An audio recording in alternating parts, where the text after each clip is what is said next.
Today we are going into battles in Heroes of Stanley Park. Here you will command your little army of heroes and send them out to try to defeat your opponent. And in this video I'm going to show you how to set up the game and also how to play it. Now what I have here is a prototype, so some things might change by the time you get this game on your table. But this is a well-made prototype and it's pretty much finished, so it will give you a really good idea of how the game will work once it's out. So let's just take a look at Heroes of Stanley Park.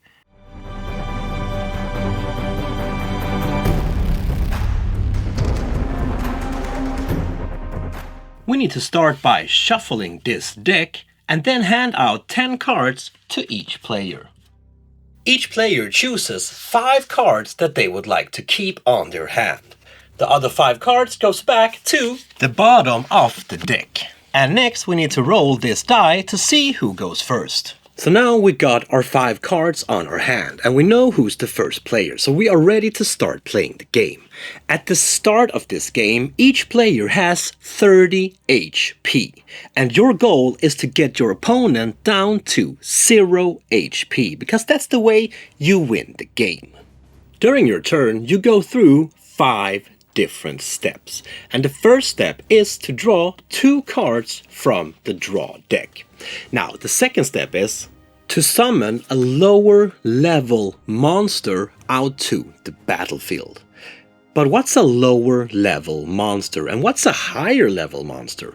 Well, let's take a look at the monsters before we move on. A lower level monster is a monster that has level 1 or 2. Down here you can see the level of your monster, and if they have either 1 or 2 in their level, they're considered to be lower level monsters. And during the second step, you can summon 1 level 2 monster or 2 level 1 monsters. You can consider this as you have 2 points that you can use during this summon step, when you summon a lower level monster.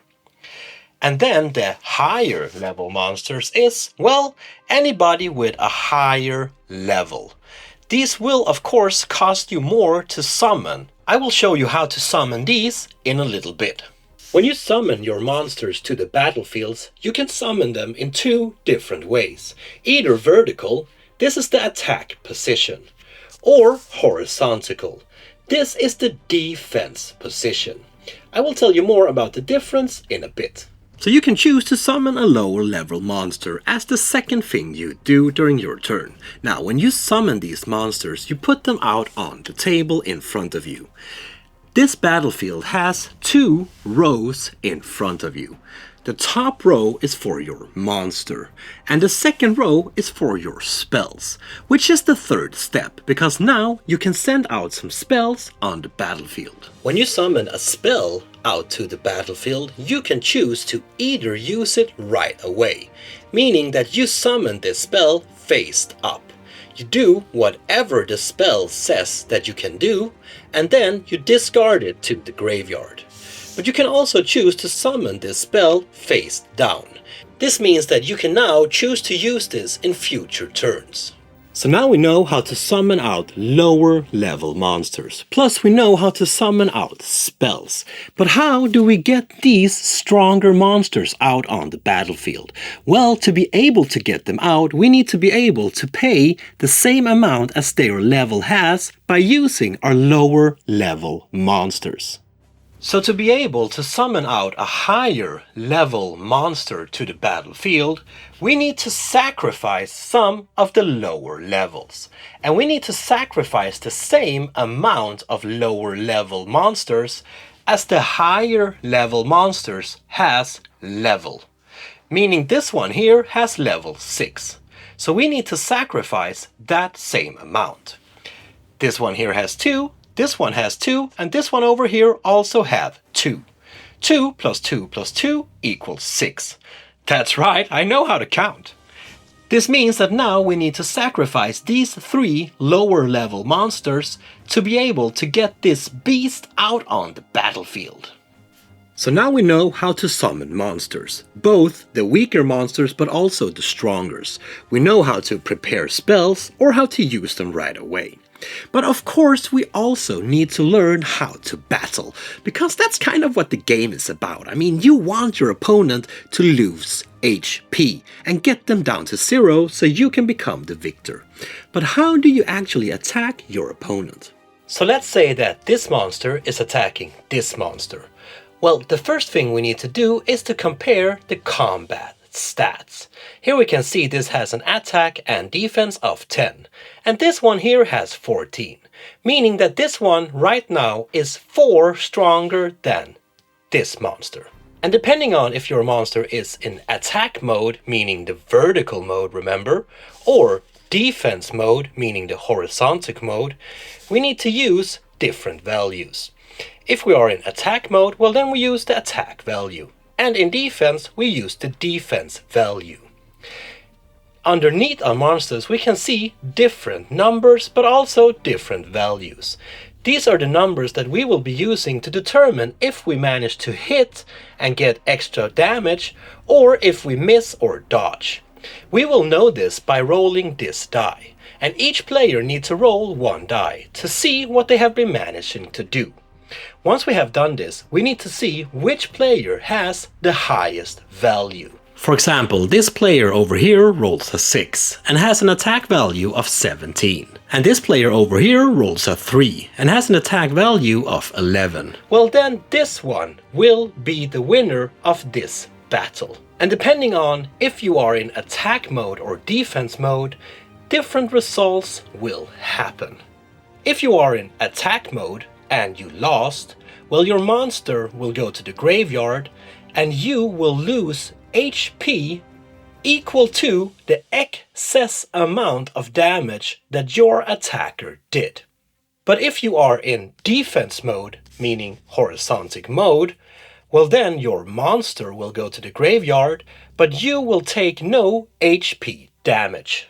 And if you are attacking a defending monster, and you have a tie in attack value, meaning that your attack value is the same as your defender's defense value, well, nothing happens and the attack will end. And that's how an attack works. Either you are in attack mode, meaning vertical, or you're in defense mode, meaning horizontal. And depending on which mode you are, well, you will use that stats. Meaning that an attacking enemy that attacks a defense enemy will use the attack value and the defender will use the defense value. It's not that hard. But remember, you can also use your spells, because we have spells that you can use in battle. This one here, Poison, for example, can be used to weaken your opponent. But we also have battle spells, like this one here, that will make you stronger. But then we also have spells that might let you flee the battlefield totally. Maybe you're in a position where you feel like, well, I'm not gonna make this. Well, then it might be a good idea to teleport the hell out of there. There you have it, my friend. That is how you play Heroes of Stanley Park. Now, this game is quite easy to learn. I mean, the rules are not that heavy. Where this game becomes quite complicated is where you are trying to use the different monsters in a combination with the different spells to try to make the most out of each attack and each turn, which is a lot harder than it might seem, because if you want to get these stronger monsters out on the board, well, you will need to sacrifice a lot of your lower level monsters. But it might be worth it in the long run, because these ones are quite strong.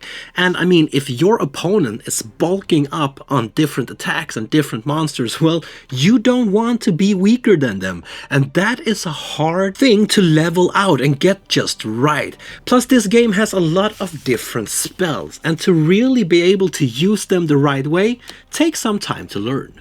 I would say that Heroes of Stanley Park is a nice little game that you can just throw on the table. Maybe you can have a whole tournament during one evening, because the game doesn't take that long time. It doesn't take that long time to learn. It's the perfect little travel game that you can pretty much take anywhere. And if you are a competitive card player that likes fast, cool, but quite strategic games, well, it might be a good idea to check this out.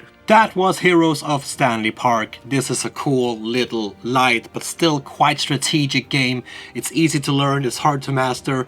If you want to know more about it, well, check out the links down in the description, and it will take you straight to the campaign, the website, or whatever you need to get more info on this. If you like this video, give me some thumbs up, throw in some comments, subscribe to the channel, blah, blah, blah, blah, blah. But most importantly, please remember to keep on spreading that board gaming love I know you all have. Peace out, my friend.